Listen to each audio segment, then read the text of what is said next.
Хууль зүйн дотоод хэргийн яам, хууль зүйн үндэсний хүрээлэн, Намун Z Production бүх нийтийн эрх зүйн боловсролыг дээшлүүлэх үндэсний хөтөлбөрийг хэрэгжүүлэх хүрээнд бэлтгэв. Гэр бүлийн хүчирхийллийн хэлбэр 6-гийн 1. Энэ хуульд заасан дараах үйлдэлийг гэр бүлийн хүчирхийллийн хэлбэр гэж үзнэ. 6-гийн 1-ийн 1. Бие махбодын хүчирхийлэл. 6-гийн 1-ийн 2. Сэтгэл санааны хүчирхийлэл. 6-гийн 1-ийн 3. Эдийн засгийн хүчирхийлэл. 6-гийн 1-ийн 4. Бэлгийн хүчирхийлэл. 3 дугаар зүйл хуулийн үйлчлэлд хамаарах этгээд. 3-ийн 1. Энэ хуулийн үйлчлэлд дараах этгээд хамаарна. 3-ийн 1-ийн 1. Эхнэр, нөхөр, гэр бүлийн бусад гишүүн, хамтран амьдрагч, асран хамгаалагч, харгалзан дэмжигч, тэдгээрийн асрамж хамгаалалтанд байгаа этгээд, тухайн гэр бүлд хамт амьдарч байгаа этгээд. 3-ийн 1-ийн 2. Тусдаа амьдарч байгаа төрүүлсэн, үрчлэн авсан хүүхэд, төрсөн, үрчлэн авсан эцэг эх, ах эгч, дүү. 3-ийн 2. Энэ хуулийн зохицуулалтад гэрлэлтэд цуцлуулсан эхнэр, нөхөр хамтран амьдарч байсан, эсвэл хамтран амьдарч байгаагүй ч гэр бүлийн харилцаатай байсан дундаасаа хүүхэдтэй этгээд нэгэн адил хамаарна.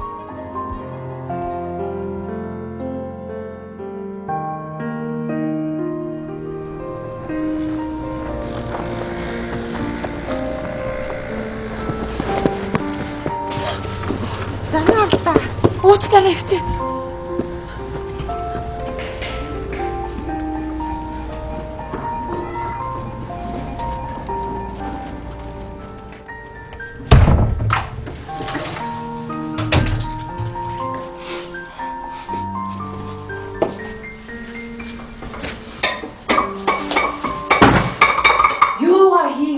Бэ. Юу шатаачваа.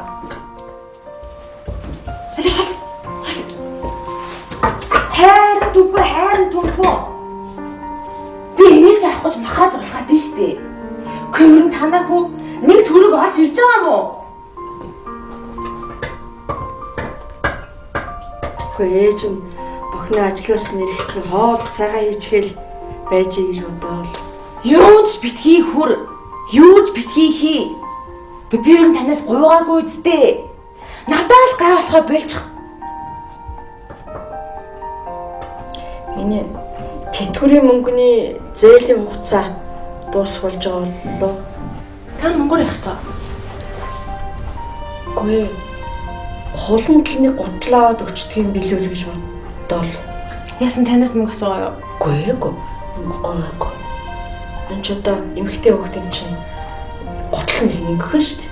Тэгээд ороосоо даарад энэ модчихвол гэж бодоо.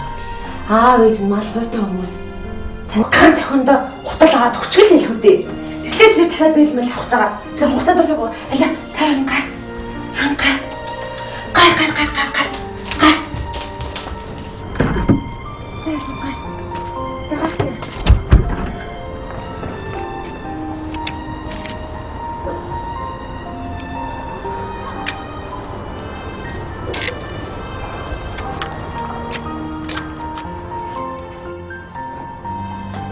Яасан юм бэ? Дахиад хөөгчүү. Гот бич.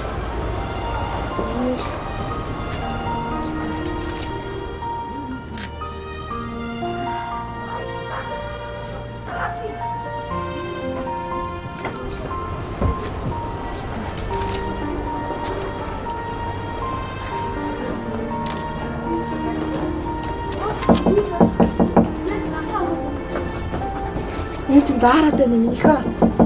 Монголчгооч.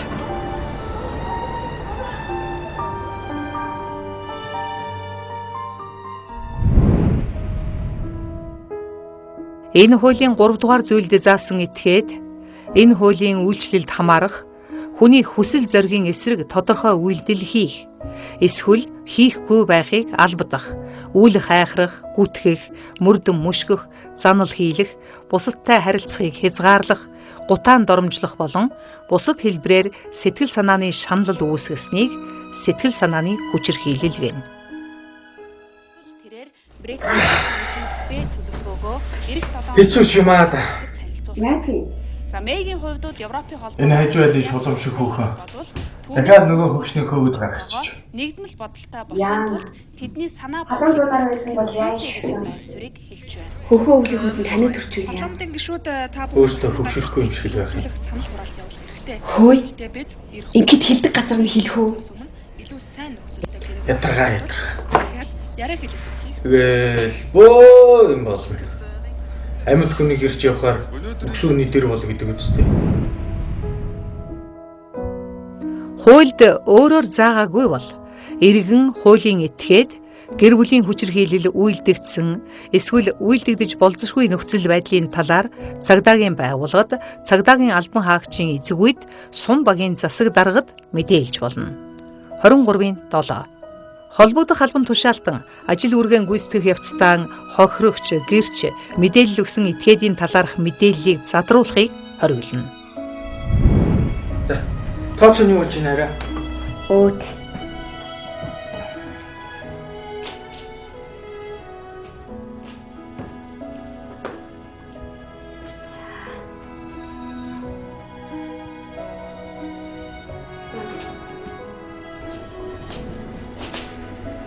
Түмс лоо.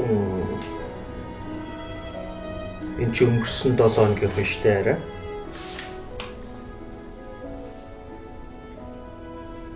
Эц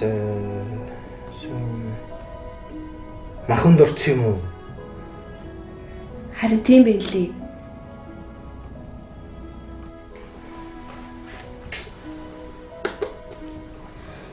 Энээр яаж иж гал гэрийнхэндээ нэг мөнгө гаргачих юм аа. Тэр болроо молроод яах гэж мөнгө зээлдээ. За. Ханаа. Маргааш нөгөөдөр хэд өгнө гэсэн. Хартай карт өгч. Яах ч вэ? Өгчхөө. Зэн. Энэ картыг чинь би авлаа заяа. Мөнгө хэрэгтэй бол надаас аваарай. Тэгэхгүй тэгэл энэ тэнд очиод мөнгө өрөөд явуулах. Энэ хуулийн 3 дугаар зүйлд заасан этгээд энэ хуулийн үйлчлэлд хамаарах хүний цалин хөлс, тэтгэвэр тэтгэмж, тэдгээртэй адилдах орлого, хуваарьт болон дундын эд хөрөнгө эзэмших, ашиглах, захиран зарцуулах эрхэд халдах, орлого олох боломжийг хязгаарлах, шаардлагатай хэрэгцээг нь хясан богдуулах, тэжээн тэтгэхээс зайлсхийх болон бусад хэлбрээр эдийн засгийн хараат байдалд оруулсан эсвэл эд хөрөнгийн хохирол учруулсныг эдийн засгийн хүчирхийлэл гэнэ.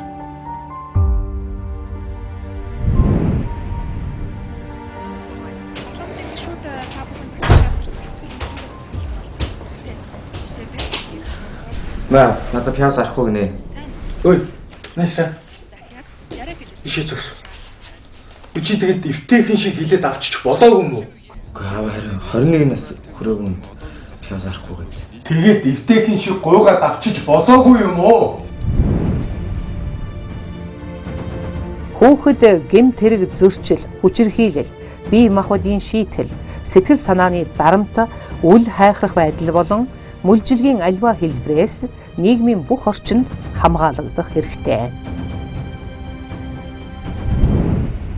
За би гарлаа.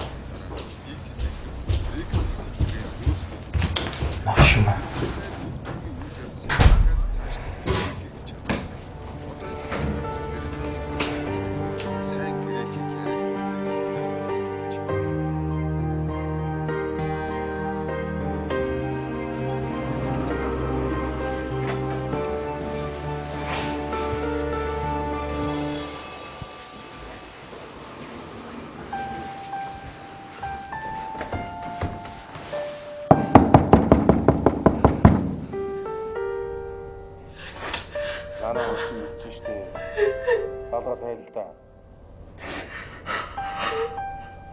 дахиад цагдаагаа дуудаад байна. Хойлоо сайхан ярилцъя л та. Энэ өнгөрөө наана аврагч мэдж байна. Хаалга тайлчгал та. Өөр хүнтэй байгаа мó? Үгүй үсттэй. Харчаад л гарыг. Би чамайг яах ч гүштэй. Харин хаалга онгол болдоо. Ороод л гарыг тэхүү. Хаалга тайлчгал да. Би дахиж мөрдөхгүй.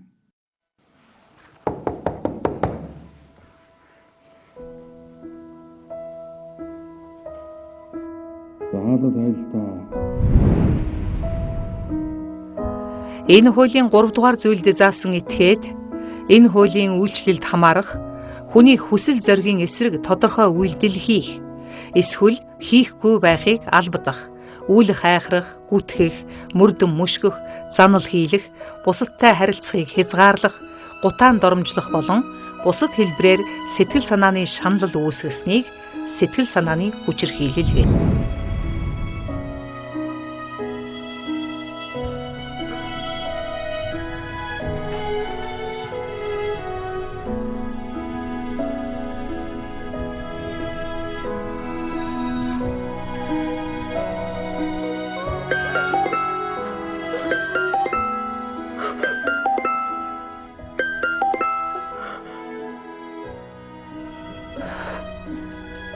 Байна.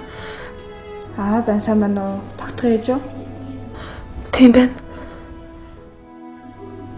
Тогтохын багш нана. Тогтох гэртээ харахгүйгээд дахин танаа гэрт ямар нэгэн асуудал гарсан болов? Та надтай ирж уулзах яаралтай. За би удахгүй очлоо. За та худлаарай. Бүх шатны боловсролын байгууллагын багш, эмнэлгийн мэргэжилтэн, нийгмийн ажилтан, хүүхдэд үйлчилгээ үзүүлж байгаа байгууллага ажилтан нь хүүхдийн бэртэл, гэмтэл, өвчлөл, сэтгэл санааны байдал, айдас, хичээл таслалт, сургууль завсралт зэрэг хүүхдийн бие махбод, сэтгэл санаа, зан үйлд гарч байгаа сөрөг нөлөөллийн шалтгааныг тогтоох, хүчирхийллээс үүдэлтэй эсхийг шалгах үүрэгтэй.